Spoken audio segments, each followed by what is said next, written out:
بالکل ٹھیک. احتشام صاحب بالکل ایسے ہی ہے جیسے ابھی بات بھی کر رہے ہیں آصف صاحب کہ ہمسایوں کے درمیان میں ٹریڈ کے حوالے سے کسی ملک کو اس پر کوئی اعتراضات نہیں ہونے چاہیے، لیکن نیوکلیئر ویپن کے حوالے سے اسٹیٹمنٹ اس پر کوئی اعتراض آ سکتا ہے. اور ساتھ ہی ساتھ میں اب معاشرے لحاظ سے بات کرنا چاہوں گی کتنا وائبل تھا یہ جو ہمارے سارے جو معاہدے ہوئے ہیں اس حوالے سے. $3 بلین سے $10 بلین تک ٹریڈ لے کر جانا، وہ بھی تھرو آپ کو پتہ ہے بلوچستان میں جس وقت جو بارڈر کی ساری سچویشن ہے، جو صورتحال ہے، یہ کتنا آپ کو لگ رہا ہے اچیویبل ٹارگٹ؟ دیکھیے ہم نا پاکستان کا آفیشلی ایرانی صدر مسعود صاحب کے دورے کے دوران یہ کہہ دینا کہ جی پاکستان ایران کے پیسفل نیوکلیئر پروگرام کی سپورٹ کرتا ہے، تو میرا خیال ہے یہ بہت بڑا سٹیپ ہے اور اس کو اتنی جس کو کہنا چاہیے آسانی کے ساتھ نہیں دیا جا سکتا. یہ بڑا واضح طور پہ بتا رہا ہے کہ پاکستان کئی حوالوں سے ایران کی سپورٹ کرتا ہے. ایک تو یہ اس کی امپورٹنس ہے. دوسری بات یہ ہے کہ میرا خیال ہے جو ایران کے صدر نے خود بات مانی ہے نا، پاکستان کی کوششوں کو اس طرح سراہا کہ پاکستان نے ایران اور اسرائیل کی لڑائی میں جو کشیدگی تھی اس کو کم کرنے میں اور تنازعات کو پرامن حل کرنے میں بڑی مدد کی ہے.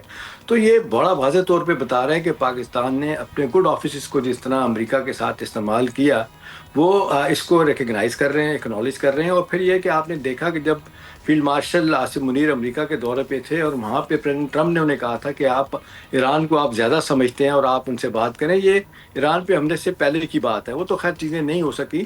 اب جس لحاظ سے لگ رہا ہے کہ ایران ڈیفینیٹلی اس وقت بڑی مشکلات میں ہے. لیکن اب پاک ایران گیس کی آپ جو بات کر رہے ہیں، ایک تو یہ کہ وہ کہہ رہے ہیں $400 ملین پاکستان کے پاس وہ جو پائپ لائن بچھانی اپنی سائڈ کی وہ نہیں بچھا پائے تھے.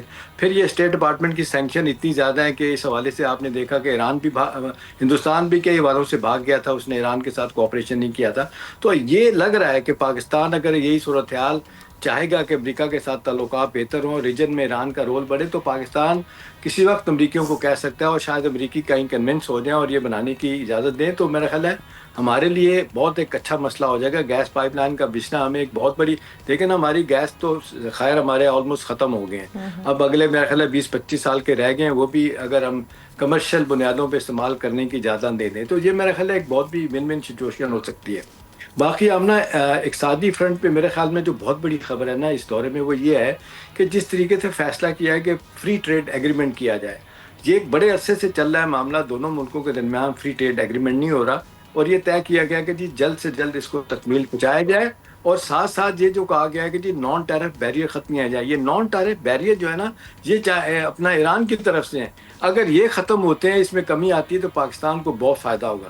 تیسرا یہ کہ جس طریقے سے ان کے صنعت کار پاکستان میں آئے ہوئے ہیں اور یہ جوائنٹ کلیبوریشن کی، جوائنٹ انویسٹمنٹ کی بات ہو رہی ہے، ان کو کہا گیا ہے کہ جی انویسٹمنٹ کریں، خاص طور پہ انرجی سیکٹر میں، زراعت میں، منرل میں انہوں نے بڑے انٹرسٹ کا اظہار کیا. ان کے پاس جو پرائیویٹ لیول پہ جو لوگ ایرانی ہیں ان کے پاس بھی بے تحاشا پیسہ ہے.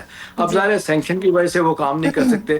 اگر یہ کرنے کی اجازت دے دی جاتی ہے اور امریکہ کا تھوڑا سا رویہ نرم ہو جاتا ہے تو میرا خیال ہے ہمارے دونوں ملکوں کے درمیان تجارت بھی بہت بہتر ہو سکتی ہے، اور آئندہ کے لیے میرا خیال ہے جو کشیدگی ہے اس کو کم کرنے میں مدد ملے گی. سبسکرائب کریں اور بیل دبائیں تاکہ کوئی خبر رہ نہ جائے.